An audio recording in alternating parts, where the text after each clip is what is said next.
Yeah? Yeah. So Evolve, the 4-on-1 multiplayer game from Turtle Rock, the guys who did Left 4 Dead and Left 4 Dead 2 with Valve, they've since moved off to do their own thing and done Evolve with 2K. Interesting game. You and I played the alpha and didn't like it. Nope. Definitely not. There was a beta as well, and I think they did themselves a disservice, to be honest, with that alpha. I understand why you have to release a thing like that to test servers and matchmaking and whatnot, but both of those things were terrible, and it showed the game in a really poor light, because it's a very unusual game. They call them hunters, like human characters. Some of them aren't actually human. They're dropped into a large map, kind of a jungly type map. All of them are pretty much jungly, and have to track down and kill a monster, one of 3 big monsters that in the game. The monster is also player controlled, so this involves tracking the monster, finding the monster, then trying to trap the monster and kill it. All the while the monster is trying to keep away from the hunters at first, move around the environment, kill the wild that's there, eat it, and then they can evolve, effectively level up, add some more stat points to their abilities, and become so powerful that they can either just take out the hunters quite easily or go away a base called a power relay on each map. So in the alpha, that involved a lot of aimless walking forward while the monster just ran away.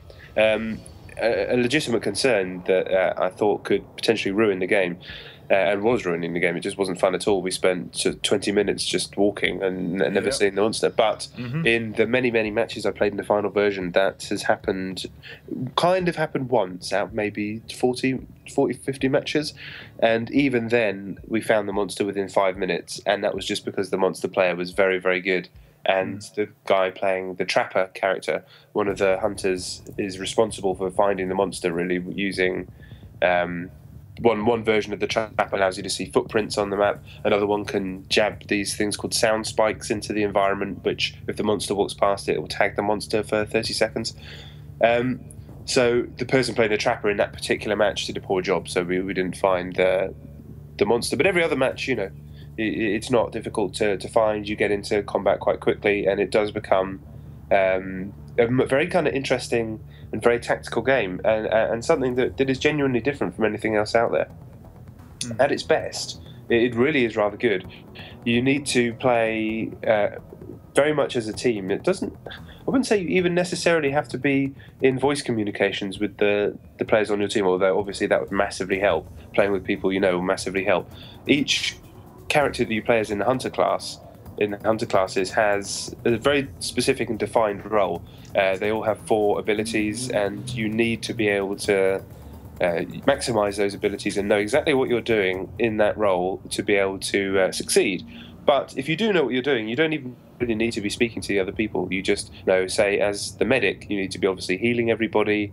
You need to be using your sniper rifle when the enemy is weak, because that puts basically every time you hit the monster, it'll put a little target on it, which is actually a weak point, like a normal boss battle. So a good medic can keep the rest of the team safe, and then damage the monster as and when it needs to be damaged right towards the end of the match. A bad medic will run in, try and fight the monster at the beginning and die, and then the whole team's screwed, basically. So if you know what you're doing and your team knows what they're doing, it is quite impressive that you probably don't need to be speaking to one another.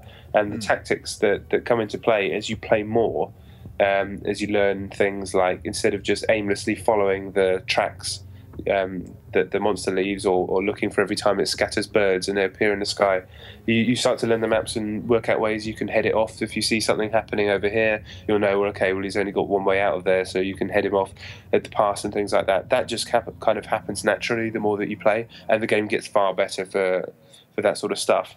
Likewise, as the monster, instead of just running around killing animals, you start to lay traps yourself, because you can crouch and move around without causing any trouble in a stealth mode. So you can, for example, scatter some birds deliberately, crawl off into a nearby tunnel, wait for the hunters to come and look at those birds, and then ambush them.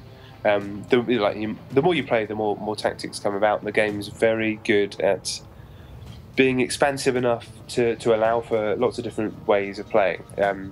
it's really quite impressive. The only problem, and it's a problem that's quite significant, really, unfortunately, is when you actually get to the fights, which should be the most exciting parts of the game, they just feel a little bit flimsy.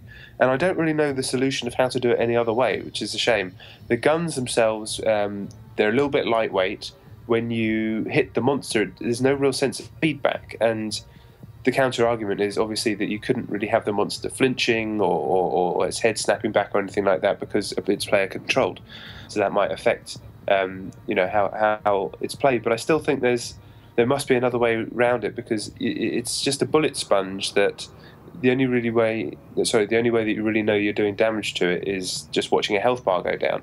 And the amount of times I won matches as the team of hunters, I wasn't even looking at the monster, and the only reason I knew is because I got a message flashed up on screen. It's just a little bit anticlimactic, which when it shouldn't be, really. That should be the best part of the game, obviously. It's not something that destroys the game at all, and I've still had some very exciting fights. And if you're happy to just focus on the tactical side of things and not really need that kind of visceral feedback that you get from the best shooters, even a Call of Duty, just something subtle as that could really make such a difference.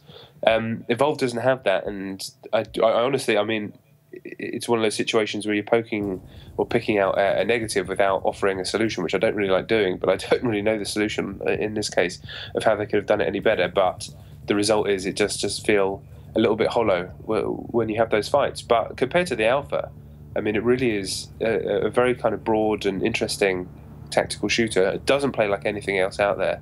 You can feel the remnants of the Left 4 Dead stuff in there. There's some kind of unscripted environmental things that happen. There's like plants that you can run into and they trap one of your characters, and the other characters have to free them and things like that, which is kind of similar to stuff that happens in Left 4 Dead. And there's a lot to love, really. It looks amazing. There's another mode beyond the basic hunt mode called Evacuation, which tells very, very loose story. There's no cutscenes or anything like that, really, but it's just kind of environmental storytelling and banter between the characters.